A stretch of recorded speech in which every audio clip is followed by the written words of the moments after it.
تو ان راستوں سے بھی گزرنا ٹھیک نہیں ہوتا۔ یہ سٹوری کراچی سے سینڈ کی گئی ہے، جو کہ ایک فیملی کے ساتھ ہوئی۔ یہ سٹوری کراچی سے سینڈ کی ہے، آئے میں آپ کو انہیں کی زبانیں سناتی ہوں۔ ہم کراچی کرنگی کے کوارٹرز میں رہتے تھے اور بہت غربت کی زندگی گزار رہے تھے۔ مجھے اس زندگی سے نفرت تھی۔ میں میٹرک میں پڑھتا تھا، بسوں میں گاڑیوں کے دھکے کھا کر صدر پہنچتا۔ اسکول کے بعد جہاں اماں اور ابا نے مجھے ایک سونار کے پاس کام سیکھنے کے لیے رکھوا دیا تھا، اس امید پر کہ شاید ہمارے حالات بہتر ہو جائیں۔ میرے ابا ایک بسکٹ فیکٹری میں ملازم تھے اور میرے چھوٹے 6 بہن بھائی تھے۔ شام کو ابا آ کر اپنا سارا غصہ ہم بہن بھائیوں پر اتارتے۔ مجھے اسے گھٹن اور غربت سے سخت نفرت تھی۔ ہم بہت تنگی کی زندگی گزار رہے تھے، گندا سا علاقہ، لائٹ پانی کے مسائل۔ کئی بار میں گھر سے بھاگ نکلنے کی سوچا کرتا، لیکن پھر کسی وجہ سے رک جاتا۔ میرے تمام بہن بھائی کالے کلوٹے سے تھے، سوائے میرا رنگ صاف ستھرا تھا، اور یہی چیز میرے ذہن میں بھی شامل تھی کہ مجھے اس گھر میں پیدا نہیں ہونا چاہیے تھا، میرا مقام کوئی اور ہونا چاہیے تھا۔ مجھے دولت پیاری تھی، کھانے اور اچھی زندگی گزارنے کا مجھے جنون کی حد تک شوق تھا، مگر مجھے یہاں یہ حاصل نہیں تھی، اور یہ سب کچھ حاصل کرنے کے لیے میں کوئی بھی قدم اٹھانے کو تیار تھا، کسی بھی حد تک جانے کو تیار تھا۔ میں صرف دولت کا خواب دیکھا کرتا تھا۔ جس سونار کے پاس میں کام کرتا تھا، کئی بار میں نے سوچا کہ وہاں سے سونا لے کر بھاگ جاؤں، لیکن آنے والے وقت اور آنے والی مصیبتوں کا سوچ کر میں رک جاتا۔ ہمارے ایک ملنے والے چاچا ہوتے تھے، وہ اچھے آدمی تھے، خوش رہتے، دعائیں دیتے۔ مجھے اس لیے بھی پسند تھے کہ ایک دفعہ انہوں نے مجھے گھڑی انعام میں دی تھی۔ ہمارے پڑوسی تھے اور اکثر کھانے پینے کی چیزیں مجھے لا کر دیتے۔ وہ مجھے کہتے تھے کہ بیٹا جب دنیا سے بچو، یہ خطرناک گھڑا ہے، مگر میں ان کی باتیں سن کر دوسرے کان سے نکال دیتا۔ ہمارے گھر کے قریب ایک مسجد بن رہی تھی، لوگ اس میں بڑھ چڑھ کر حصہ ڈالتے۔ مجھے مسجدیں اور اسلام میں کوئی خاص دلچسپی نہیں تھی۔ جب مسجد چلا جاتا تو وہاں کام ہوتے دیکھتا رہتا۔ انہی دنوں مسجد کے آس پاس ایک آدمی نظر آنے لگا۔ اس کی لمبی سی داڑھی اور لمبوتری، وہ ٹوپی پہنے ہوئے ہوتا تھا اور ایک لمبا سا سیاہ لباس پہنتا۔ وہ خود کو فلسطین کا رہنے والا بتاتا تھا اور کہتا کہ میرا سلسلہ ایک مشہور سلطان سے جا کے ملتا ہے۔ اس کی اردو بھی اچھی تھی۔ لوگ اس کے بعد آؤ بھگت کرتے اور اس کے اپنی خدمت اور علاقے کے لیے پیش کرتے۔ میری بھی ان سے اسلام دعا ہو گئی تھی۔ اکثر وہ مجھے مذہب کے بارے میں لیکچر دیتے، جو میں بیزاری سے سنتا۔ ایک روز یوں ہوا کہ کھانے میں ہمارے گھر 3 دن چنے کی دال پک رہی تھی۔ مجھے تو بہت غصہ آیا اور میں باہر نکل گیا۔ غصہ اتنا شدید تھا کہ میں اندھا دھند کافی دیر تک چلتا رہا، اور جب مجھے ہوش آیا تو چاروں طرف اندھیرا تھا، لائٹ گئی ہوئی تھی اور تیز ہوا چل رہی تھی۔ طوفان آیا ہوا تھا۔ میں نے سوچا کہ کہیں کوئی چیز میرے اوپر آ کر نہ گر جائے، تو مجھے کسی پناہ گاہ میں جانا چاہیے۔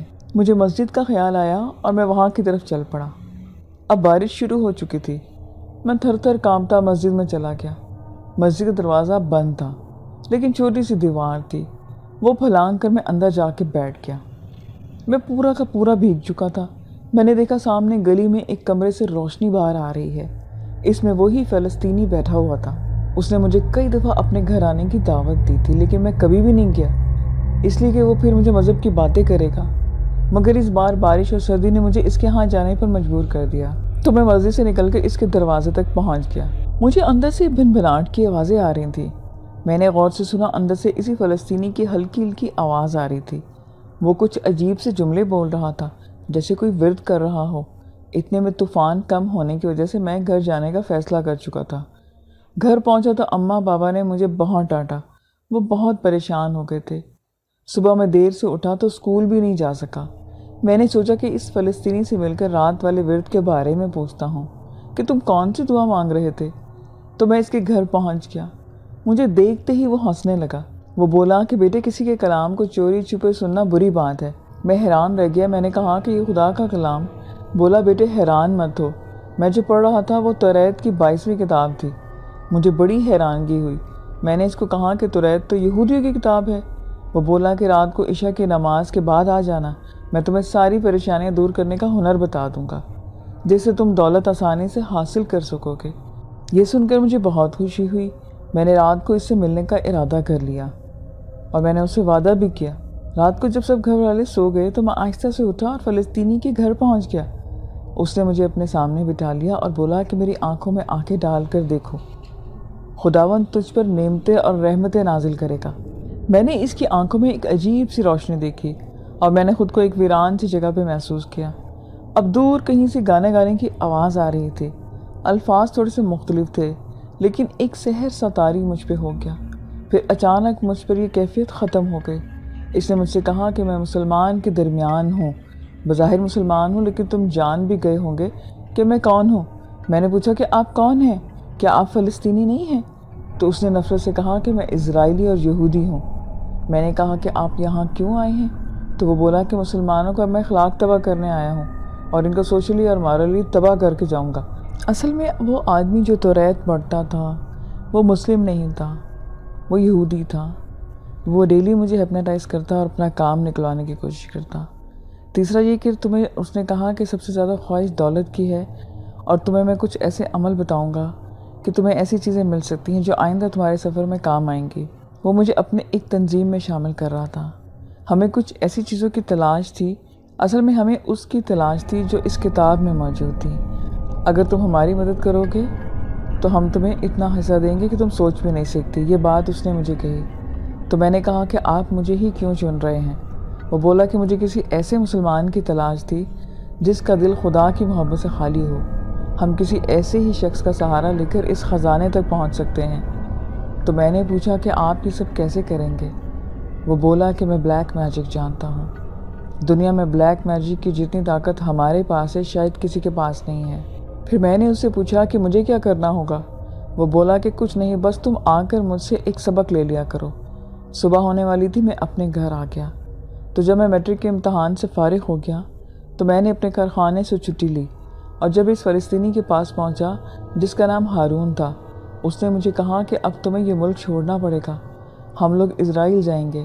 میں پہلے تو گھبرا گیا، مگر میں نے ایسا کیسے ہو سکتا ہے؟ وہ بولا کیوں نہیں ہو سکتا؟ میرے بچے، اس دنیا میں سب کچھ پاسبل ہے۔ تم اب بس نکلنے کی تیاری کرو، کسی بھی وقت ہم یہاں سے نکل جائیں گے سمندری جہاز کے ذریعے۔ پھر میں اپنے گھر آ گیا۔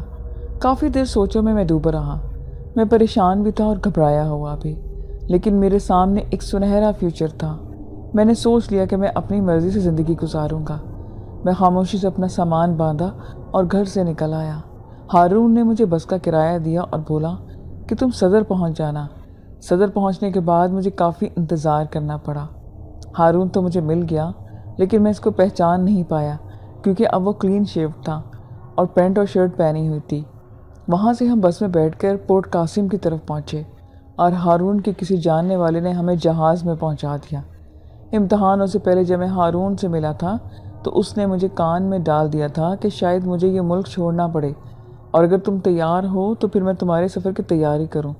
شاید اسی لیے میں نے امتحانوں میں مصروف تھا تو اس نے میرے پیپر تیار کروا لیے تھے اور ہمیں کوئی مشکل بھی نہیں ہوئی۔ جہاز میں پہنچ کر اپنے کیبن کی طرف پہنچ گئے اور اگلے دن جہاز چل پڑا۔ سمندر کے بیچ پہنچ کر میں نے پہلی دفعہ سمندر کا نظارہ کیا۔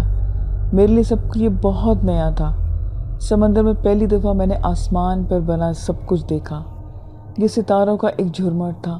پھر جہاز کے کیبن میں مجھے ہارون نے ایک جگہ پر ٹھہرا دیا اور مجھے عملیات سکھانے کا آغاز کر دیا۔ وہ مجھے توریت کی کچھ آیات الٹی پڑھنے کا حکم دیتا اور میرے گرد دائرہ کھینچ کر بیٹھ جاتا۔ پہلی بار جب میں نے آغاز کیا تو مجھے کچھ احساس نہ ہوا۔ دوسرے دن عمل شروع میں مجھے ایسا لگا کہ جیسے دور دور تک سمندر میں پانی کی جگہ چاندی ہے، اور مجھے اس پانی میں اپنا باپ ڈوبتا نظر آیا جو کہ مدد کے لیے چلا رہا تھا۔ میں پریشان ہو گیا، لیکن عمل شروع کرنے سے پہلے مجھے ہارون نے بتا دیا تھا کہ میں کوئی ایسی چیز دیکھوں تو میں نہ گھبراؤں، وہ صرف نظر کا دھوکہ ہوگا۔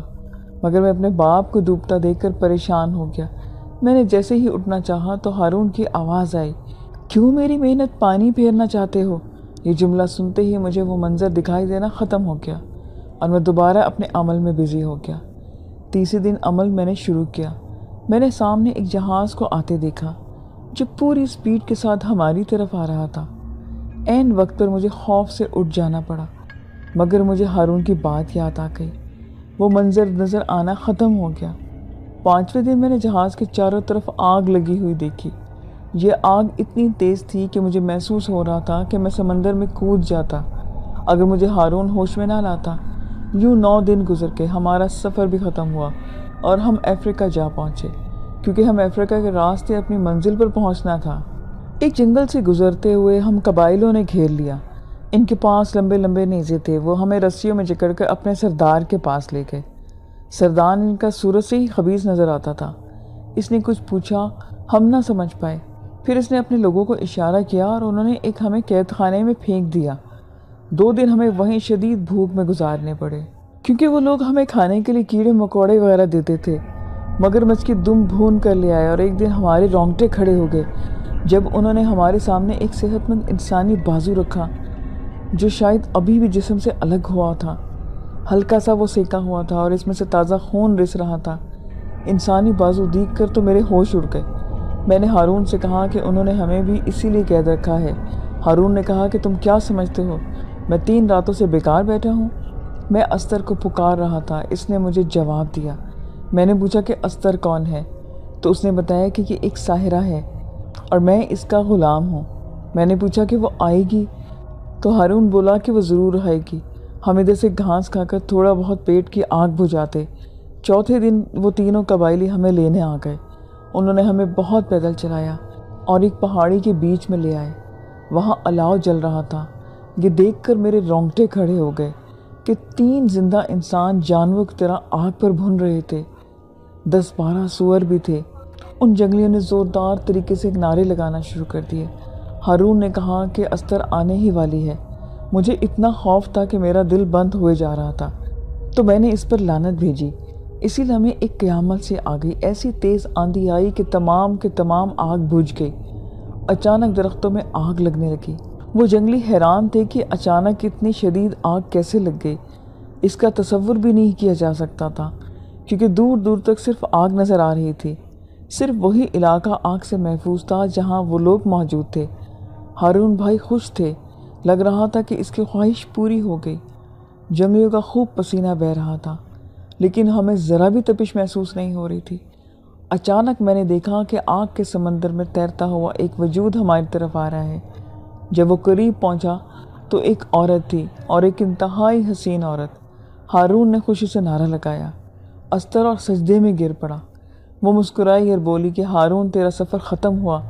میری مجبوری ہے کہ اس وقت اپنے ساتھی ایک آدمی کو میں لے جا سکتی ہوں۔ ہارون کانپنے لگا، بولا تو مجھے میری دعاؤں کا یہ صلہ دے گی؟ وہ بولی کہ میں تجھے ایک آسان ترین موت دے رہی ہوں۔ ہارون بچوں کی طرح رونے لگا۔ استر نے اسی لمحے اپنے 3 انگلیوں سے اشارہ کیا اور اس کی انگلی سے ایک قطرہ نکل کر ہارون پر جا پڑا اور ہارون کے جسم پر لگا۔ اس کا جسم پگھلنے لگا۔ استر بولی کہ اس سے آسان موت اور کیا ہوگی۔ پھر مجھے بولی کہ تجھے عظیم طاقتوں کی مالک استر خوش آمدید کہتی ہے، تو میرے ساتھ چل پڑ۔ مجھ پر غشی سی طاری ہو گئی۔ جب میری آنکھ کھلی تو میں ایک غار میں پڑا ہوا تھا۔ وہ اندر آئی اور بولی کہ ہم عصا کی تلاش میں ہیں۔ ہماری روایت کے مطابق سلمان ایک دفعہ یہاں آیا تھا اور موسیٰ کا عصا بھول گیا تھا۔ پھر ہم مصر جائیں گے۔ میں نے پوچھا کہ مصر جا کر ہم کیا کریں گے؟ تو وہ بولی مصر خزانہ تلاش کریں گے۔ یہ خزانہ صرف میرا اور تمہارا ہوگا۔ ہم پھر مصر پہنچ گئے۔ یہ سوال مجھے بار بار ذہن میں آتا کہ جب استر خود اتنی بڑی ساحرہ تھی تو وہ خزانے کی تلاش خود کیوں نہیں کرتی؟ وہ مجھ سے کیوں کام لینا چاہتی تھی؟ آخر یہ بات میں نے اس سے پوچھ ہی لی تو اس نے بتایا کہ سامری بہت بڑا جادوگر تھا۔ اس نے اپنے خزانوں کے گرد جادو کا حصار قائم کیا ہوا تھا۔ اگر میں اس حصار میں پھنس گئی تو تم میری مدد نہیں کر سکو گے، لیکن اگر تم پھنس گئے تو میں تمہاری مدد کر کے تمہیں حصار سے نکال لوں گی۔ یہ بات میری سمجھ میں آ گئی۔ چند دن آرام کرنے کے بعد استر مجھے ایک جگہ پر چلنے کو لے گئی۔ وہ ایک چٹان تھی۔ اس نے مجھے اس پر لیٹنے کو حکم دیا اور بولی کہ اب میں تمہارے ساتھ نہیں ہوں گی۔ تمہیں جو کرنا ہے وہ اکیلے کرنا ہے۔ تمہارے اندر قوت ہے، تم یہاں کا تصور کرو گے، وہاں لمحوں میں پہنچ جاؤ گے، وہ بھی جسمانی شکل میں۔ اب تم جلدی سے آنکھیں بند کر لو۔ میں نے آنکھیں بند کی اور میں نے سامری کو وہاں پہ دفن خزانے کا تصور کیا۔ میرے جسم کو اتنا شدید جھٹکا لگا کہ جیسے کسی نے مجھے توپ کے آگے باندھ کر اڑا دیا ہو۔ میرے دماغ میں سنسناہٹ ہو رہی تھی اور میرا جسم تیزی سے اڑتا جا رہا تھا۔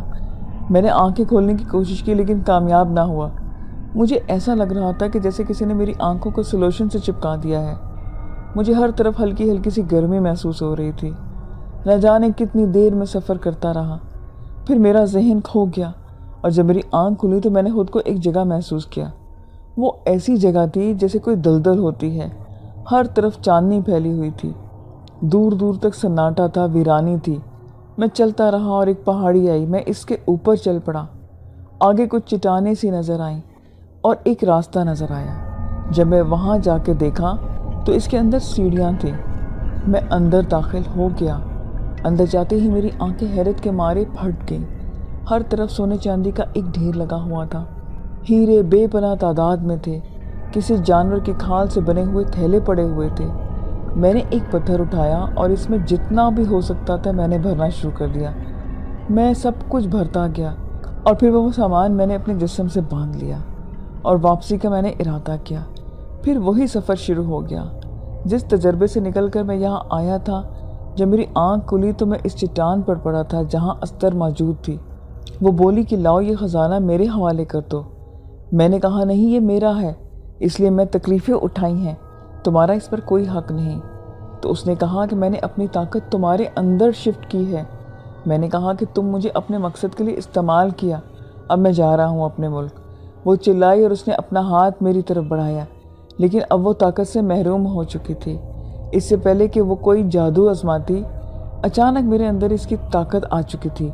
میں نے انگلیاں اس کی طرف اٹھا دیں، اس میں سے عجیب سی روشنی نکلی اور استر کا جسم موم کی طرح پگھلنے لگا۔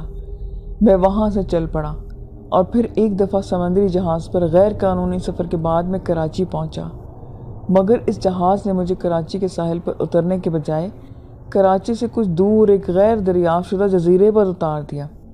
میں کچھ دن وہاں رکا، مگر ایک دن مجھ پر ایک ہولناک انکشاف ہوا کہ وہ سونا اور ہیرے جو میں اپنے ساتھ لایا تھا وہ میرے جسم پر جہاں جہاں ٹکرائے ہیں وہاں انتہائی خطرناک اور گہرے زخم ہو گئے ہیں، اور ان زخموں میں جلن بھی نہایت شدید تھی۔ پھر تو یہ حال ہو گیا کہ میں اگر کسی ہیرے کو چھو لیتا تو میرے ہاتھ پر فوراً ہی آبلے پڑ جاتے۔ میں بہت ڈر چکا تھا، یہ دولت میرے کس کام آ رہی تھی۔ میں نے ایک فیصلہ کر لیا اور اسی جزیرے پر ایک گڈھا کھودا، اس تھیلے کو اس میں دفنا دیا اور کسی طرح گھسیٹتا ہوا سمندر میں کود پڑا کہ میں ڈوب کر مر جاؤں، کیونکہ مجھے اتنی تکلیف تھی کہ میں برداشت نہیں کر رہا تھا۔ سمندر کے نمکین پانی نے زخموں کے دبانے کے لیے اور کھول پیدا کیا اور میرے جسم میں ایک آگ سی لگ گئی۔ جب میری آنکھ کھلی تو میں ایک ہاسپٹل میں تھا۔ مجھے مچھیروں کی کسی لانچ نے بچا لیا تھا۔ ڈاکٹر یہ سمجھنے سے قاصر تھے کہ یہ شدید زخم مجھے کیسے آئے۔ میں اپنے گھر والوں کو بھی اطلاع نہیں کر سکتا تھا۔ اب میں اس چیریٹی کے ہاسپٹل میں مر جانا چاہتا ہوں۔ اللہ تعالیٰ میرے گناہ معاف کرے۔ میری گزارش ہے کہ کوئی کراچی کے قریب اس جزیرے کو تلاش کرنے کی کوشش نہ کرے، اس لیے میں اس جزیرے کا محل وقوع بھی بیان نہیں کر رہا۔ وہ خزانہ نہیں، جہنم کی آگ ہے، جو اسے چھوئے گا وہ پچھتائے گا۔ میری زندگی کی کوئی سائنسی وجہ شاید پیش نہیں کی جا سکتی۔